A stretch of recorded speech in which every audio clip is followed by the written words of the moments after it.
Hey, I'm Nick, and in this video, I talk with Evan Courtney all about church websites. Evan designs websites for churches, including for my church, and so he's seen some really bad church websites. He's also designed some really sharp church websites. So we talk about what are mistakes churches make when it comes to their website design, what should and shouldn't go on the homepage, and in what order. What pages should you have, and what pages maybe shouldn't you have on your site. So we talk all about that and more in this video. And this interview is kind of bonus content that's part of the New Digital Church course, a course designed to help church leaders leverage online better to reach and disciple more people. If you're interested in that, check out newdigitalchurch.com. Go ahead and subscribe to this channel if you want to see other free videos in this series. And if this is helpful to you, hit that like button.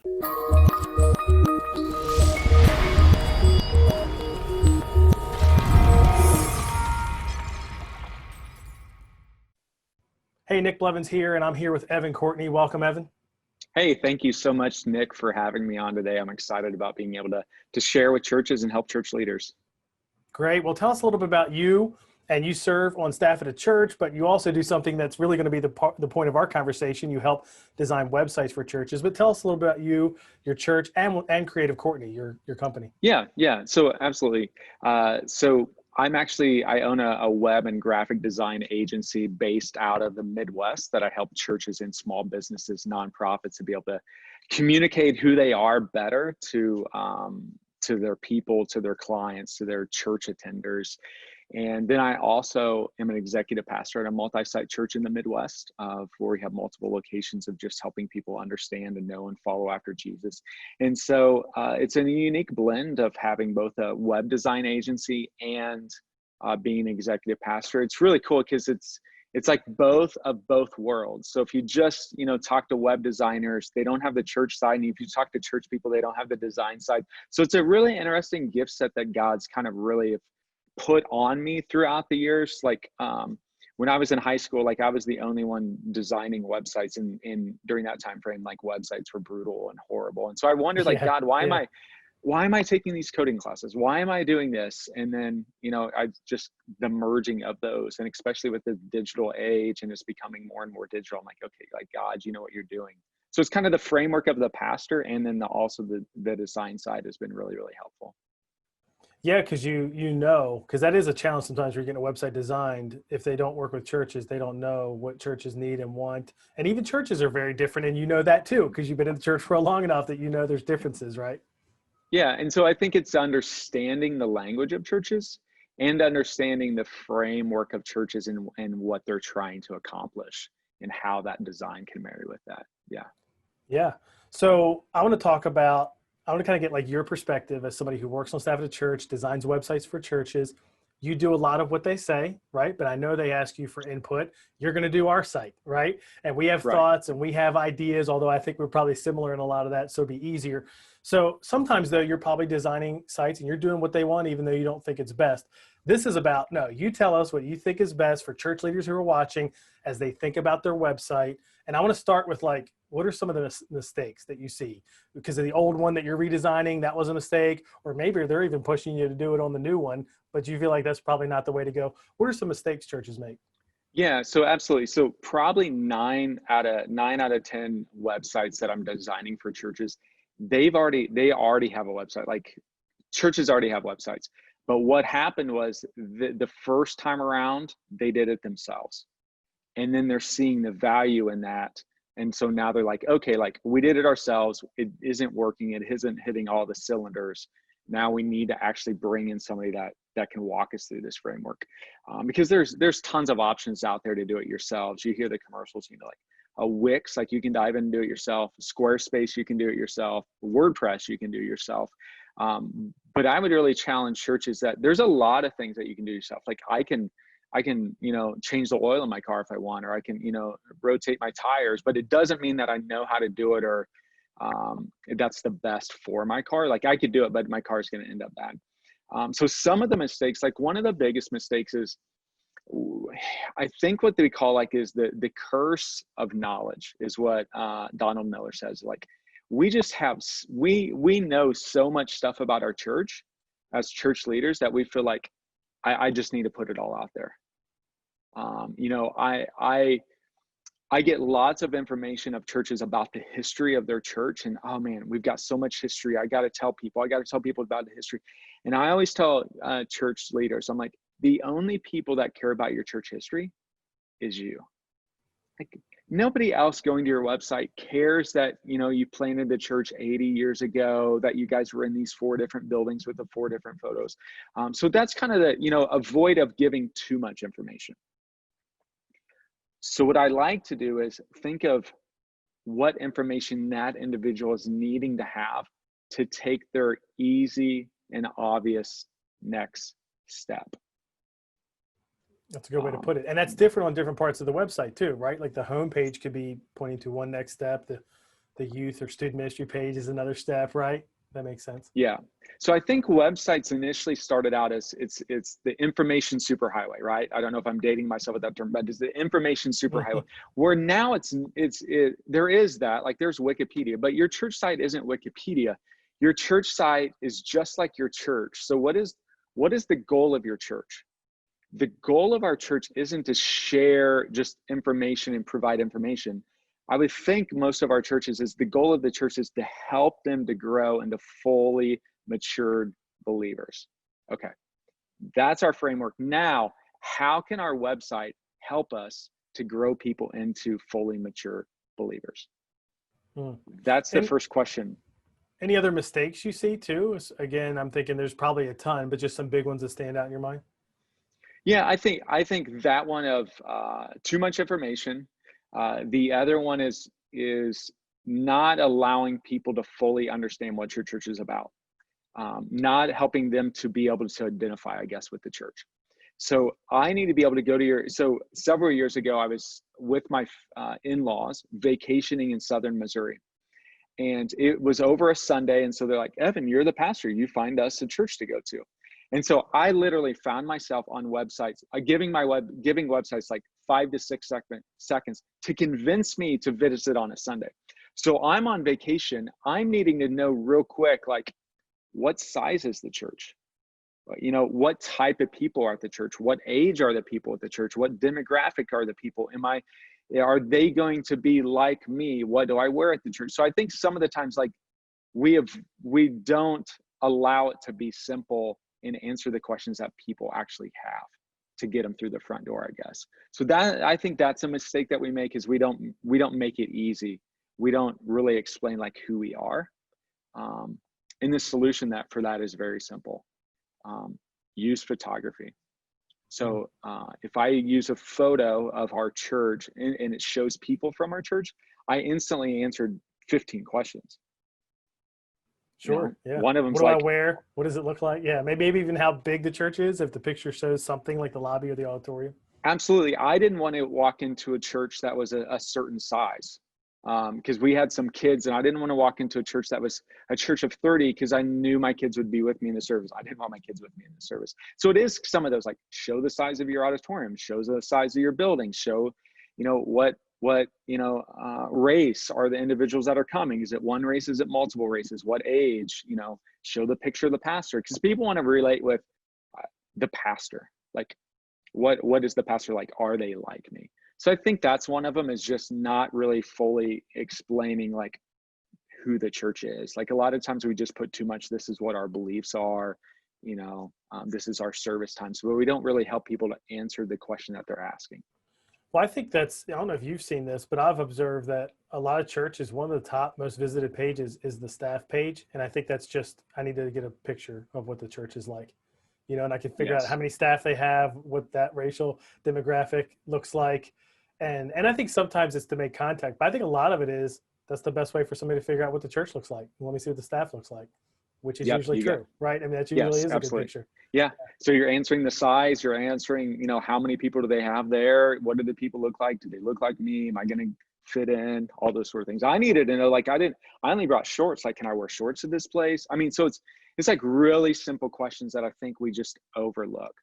So, I would put it in the framework, if somebody is coming to my church for the first time and they've never been to a church before, what questions are they really asking? Yeah. Now, when you work with a church and you're designing a website for them, you ask questions. Like, you guide them a little bit through the process and what's going where and what are you looking for. And And so I'd love to ask you, what are some of those questions? Like, what are some of the questions we as church leaders should be thinking about when we evaluate our own site? Yep. So the first question is again, like, what is the goal of the website? What do we want people to accomplish? It's not information. I would think not information, but think of movement. So for moving people, think in the terms of step. What's the first step that I want them to do? And what's the biggest step if somebody was taking a first step, and allow that to scream on your website in the beginning. And so one of the techniques that you could use is, in the newspaper industry, they call it above the fold, meaning that, you know, before you unfold the newspaper, the biggest article, the most important one, is at the top. So think of it that way, of before somebody, or, you know, above the scroll, before somebody scrolls, what is the one major, easy next step they can take? So for our church, and probably a lot of churches, is I want you to attend a service. Now, I know this day and age, attend a service can be online or it can be in person, but attend a service. Now, what information do they need to know to attend that service? They need to know a time, and they need to know where. And that's what I would put at the top. So that's the first one, is like, what is the goal? If your goal is to reach unbelievers, great. Have that be the main thing that screams. And I've seen a lot of church sites where the the service time location is actually hard to find, especially the location is tough. Mm-hmm. And that seems like a mistake, right? Yes, absolutely. So one of the things, like, have it up the top. The other thing, like, where people scroll at, a lot of time for me, if I'm needing quick hit information, dude, I'm just scrolling all the way to the bottom. I'm scrolling then I can see location, times. Don't make them search for it by going to a contact page or a plan a visit. Like, it should just scream, like, here's the time, here's the location. So that's the first framework. It's like, what's the goal? If it's to move people, great. What's the first step they take?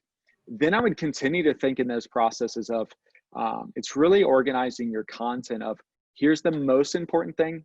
Now here's the secondary thing. Here's the third thing, and make those smaller. So, you know, first thing is a huge picture. The smaller things, the photos just get smaller. The amount of real estate gets smaller and smaller on it. That way, if everything's important on your website, nothing's important. So help them to understand what's the most important. So your next step could be, wow, they're attending a service. The next thing that we want them to do after attending service could be, we want them to get into a small group. So help them. You have to lead them along that process. They don't know. You know, the third thing maybe, we want them to serve. Okay, great. So I go to the website, I'm attending, I see that's big. The next is groups. I'm already in a group. Oh, I need to serve. And what you're going to see is people understand that progression. They see that progression on your site, and they make those steps. Cool. What else? What else are some of the questions you ask, or like, would you guide people through? Yeah, the other ones would be having, when you're helping people take steps, or when you're wanting them to go to different pages, use call to actions or buttons that actually help them to take action. So I'm a firm believer of, do not put on your site like learn more buttons. Like, don't have it be like learn more.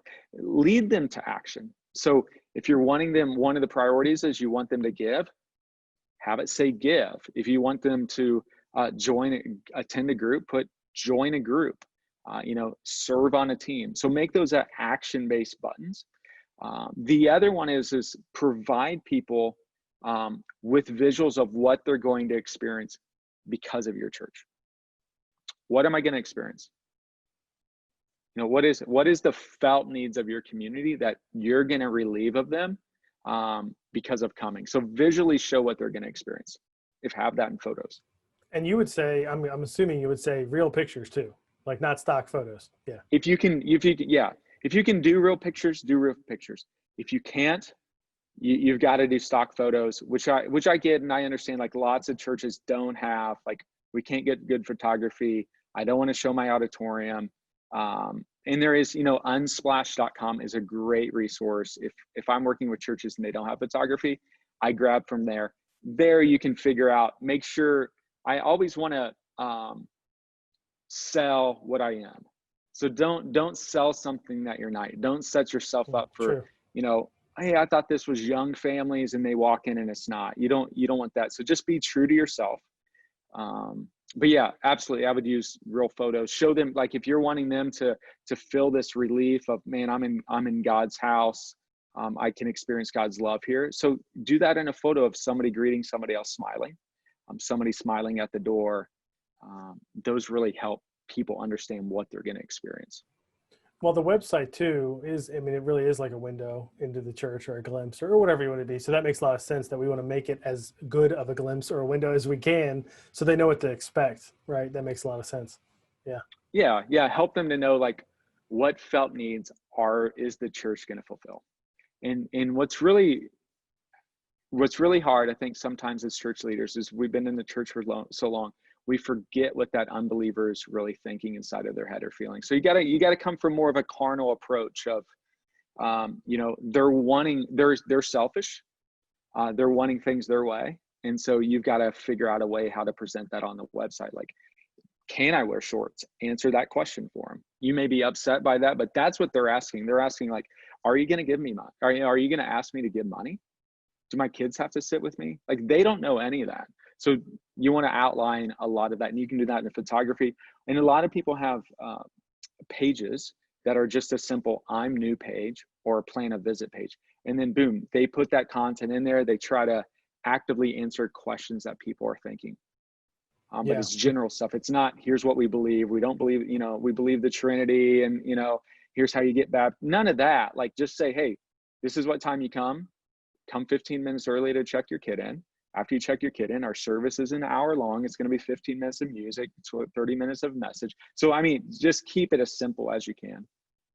Yeah, and if they're churched and they want to know what you believe, they'll find it somewhere. I mean, unless you don't put it up there at all, which, then they'll probably email you about it. But the point is, they will find what they're looking for. We, church people, will find what we're looking for. It's people who've never been, haven't been in a while. Mm-hmm. They're the ones we need to make it easy for, which leads me to the homepage. I mean, that's, obviously the most popular page, most visited. What would you say should be on the homepage? Yeah, absolutely. So that first step you want them to take. I would do attend a service. Boom, here's the time, date.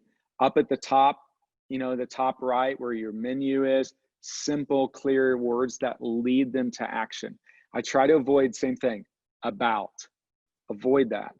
Avoid, ministries. Like, people don't know what's a ministry. So kind of avoid those. A good one would be, instead of about, you could put I'm new. So they know, oh, like, that's me, I'm new. Instead of ministries, you could go ahead and limit and say, you know what, kids. So think in the framework of first time coming on a Sunday. The rest of the stuff they'll find. You can put a give button up there. So make that super clean, as minimal amount of information that you need to help them to get to a Sunday morning.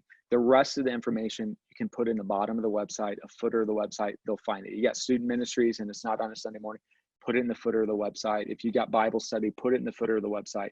What I would say is somebody has 3 to 4 seconds of looking at your website to determine if they're going to scroll. So clean, crisp, clear, understandable, show them what they're going to experience is what I put on the homepage. As you scroll up, then it is those next steps that you want them to take.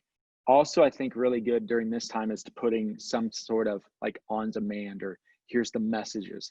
Help them to understand how messages will transform their lives. So, you could call you want to try to avoid churchy. So like sermons I try to avoid that because my target is for websites, probably most websites, the target is somebody that's never walked through the doors. So you're trying to reframe those words. Instead of sermons, it might be practical teachings or, inspirational messages. Who does this really well is North Point Community Church. So it's northpoint.org. They recently just rebranded their homepage to use this type of verbiage. So verbiage that non-Christians are using. Yeah, I just pulled up their site and I've used it before, and I'll even share it here in this video. But I do like what they're doing now. This is what we're doing on our site too, is watch. Yep. Join online. Obviously, there's like watch in. Here's countdown timer. That kind of language. Watch, listen. I mean, that's just normal, right? This feels like feels like Netflix, and so we're all used to that. Messages I get a little bit, but again, watch, listen feels like that's just everything else, that you're going to online. So it makes a lot of sense. Teaching does make sense too. But so I guess then there's almost, in my mind, there's like categories like sermons, really churchy, you know what I mean? Teaching, messages, a little less. watch, listen even less. That's good. Yes. And and you could see at the very top, those buttons, those action steps that they had. I mean, there wasn't learn more. There was join us online, watch, those sort of action steps. You're just leading people towards steps. I view a website as thinking of I'm hiring an employee. Okay, so the website's this employee. The good thing about it is the employee's working for us 24 hours a day, 7 days a week, right? The employee doesn't show up late, doesn't complain, doesn't whine, it doesn't get quarantined. None of those things are happening. Yeah. And think of how can the website work for me while I'm sleeping? How can you automate some things? So if you're wanting people to sign up for a group, how can instead of them, I never want to lead somebody to email me, contact us, sign up for a group, contact us. No, like you already know what groups are happening, provide that information. A great step of how to automate it is create a form that has all the groups on it. They can click one of the groups and then click send, and you can, on the back end of the form, send that form to whoever you want, small groups pastor, leader of that group. So all of a sudden you just eliminated all these steps. What I want church leaders to do is to wake up in the morning, go to their emails and see all these notifications that people have taken their steps and you haven't done anything. So that's kind of the framework. Think of it as employee. How can you automate and make things simpler for people? What steps can you eliminate? And that's really the power of the website that I think a lot of churches forget about. Yeah. Any last thoughts you think of that you'd tell churches as they're thinking about redesigning their site or anything like that? I really just think it's a strategy of connecting people to the church. As far as like the design side, what you want to do is, like you mentioned, Netflix, go to popular websites that you're going to and see what they're doing. And not necessarily church ones, but for me, I'm drawn to a lot of times of going to ESPN and looking at their design because they're providing a lot of content, but at the same time, it's super easy on mobile. It's bite-sized pieces of information. So those are really good websites just to look at the design, and always think about the phone. I read somewhere the other day, it's like 75% of people are on the phone viewing our website. So just make sure it's super simple, easy, and clean. Yeah, design for mobile first, for sure. How about if people want to get their website redesigned, how do they work with you? Yeah, absolutely. Very easy. So it's creativecourtney.com. And then also it's on all the socials. But I really just like to have a conversation with church leaders, and I can, check out your own site, give you, hey, here's some quick hits that you can do to refirm that. As everybody, Nick, like right now, as we're not in person, or, or half and half or whatever it is, like all of a sudden, like our websites are like, this is it, this is the baby. So great time to be checking out websites and seeing what's best for us as the church.